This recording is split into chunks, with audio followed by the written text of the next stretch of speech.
Assalamualaikum warahmatullahi wabarakatuh. Berjumpa lagi dengan saya Nina Umi Zarin dari Madrasah Sanawiyah Negeri 7 Nganjuk. Pada video kali ini kita akan membahas tentang teks deskripsi. Nanti di dalam video ini akan membahas tentang pengertian, ciri-ciri, struktur, kebahasaan, dan juga tahapan menulis teks deskripsi. Baiklah, yang pertama yang akan kita bahas yaitu tentang pengertian teks deskripsi. Apa itu teks deskripsi? Teks deskripsi adalah teks yang menggambarkan suatu objek dengan sejelas-jelasnya, sehingga pembaca seolah ikut melihat, mendengar, dan merasakan objek yang dideskripsikan. Berikutnya, ciri-ciri teks deskripsi. Secara umum, ciri-cirinya yang pertama adalah menggambarkan atau melukiskan suatu objek. Objek di sini bisa berupa benda, bisa berupa manusia, bisa berupa peristiwa, bisa juga berupa binatang. Yang kedua, menggambarkan objek sejelas-jelasnya dengan melibatkan kesan indera dan membuat pembaca atau pendengar merasakan atau mengalaminya sendiri. Berikutnya, struktur teks deskripsi yang pertama yaitu judul. Judul di sini bertujuan menggambarkan isi teks deskripsi. Teks deskripsi itu bersifat subjektif, jadi judulnya juga harus lebih spesifik atau khusus.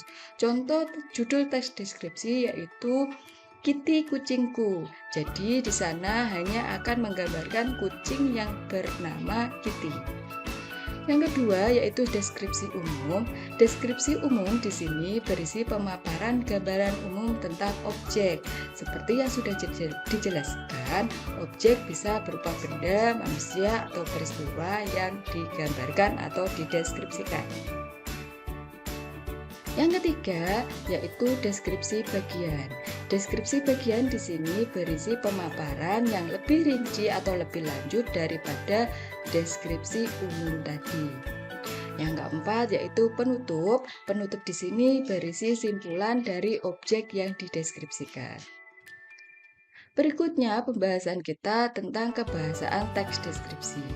Kebahasaan yang pertama yaitu kosakata denotatif. Kosakata denotatif sering kita sebut sebagai makna yang sebenarnya.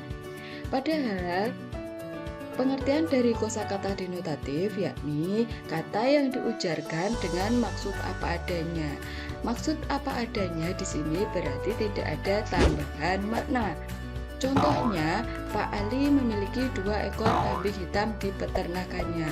Di sini kambing hitam diberi tulisan tebal. Kambing hitam di sini maksudnya adalah kambing yang berwarna hitam. Jadi kambing hitam di sini tidak ada tambahan makna. Jadi artinya Pak Ali memiliki 2 ekor kambing berwarna hitam di peternakannya. Selanjutnya yang kedua, kosakata konotatif. Kosakata konotatif ini merupakan lawan dari kosakata denotatif. Kosakata konotatif yakni kata yang diujarkan dengan maksud tambahan atau mendapatkan tambahan makna. Contohnya, dia selalu menjadi kambing hitam di keluarganya. Kambing hitam di dalam kalimat ini bukan kambing yang berwarna hitam, tetapi menjadi kata yang bermakna orang yang selalu disalahkan atau menjadi pihak yang disalahkan. Berikutnya kebahasaan yang ketiga yaitu kata kiasan atau majas. Majas sering kita artikan sebagai gaya bahasa. Majas sendiri dibagi menjadi 4, yaitu yang pertama majas perbandingan, yang kedua majas pertentangan, yang ketiga pertautan, dan yang keempat yaitu perulangan. Yang sering dipakai di dalam teks deskripsi yaitu majas perbandingan, khususnya personifikasi dan juga metafora. Personifikasi di sini yaitu artinya personifikasi yaitu artinya membandingkan benda hidup atau benda mati bersikap atau bersifat layaknya manusia. Contohnya adalah kalimat nyiur melambai di tepi pantai. Majas perbandingan yang kedua yang sering dipakai yaitu metafora. Metafora yaitu membandingkan dua hal yang sama sifat. Contohnya yang bagaimana? Contohnya adalah kalimat Raja Hutan Mengaum. Berikutnya yang terakhir adalah langkah menulis teks deskripsi. Apa yang harus dilakukan ketika akan menulis teks deskripsi? Yang pertama harus dilakukan yaitu menyiapkan kertas dan alat tulis. Selanjutnya, yang kedua memilih objek yang menarik perhatian. Seperti yang sudah disebutkan, objek bisa berupa benda, manusia, ataupun peristiwa. Bisa juga berupa binatang atau hewan kesayangan.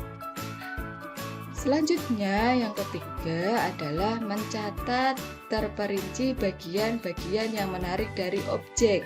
Misalnya, kalian ingin memilih objek hewan kesayangan. Contohnya apa? Kucing. Nanti, apa bagian dari kucing yang menarik? Misalnya, ciri fisik dari kucing yang menarik tersebut.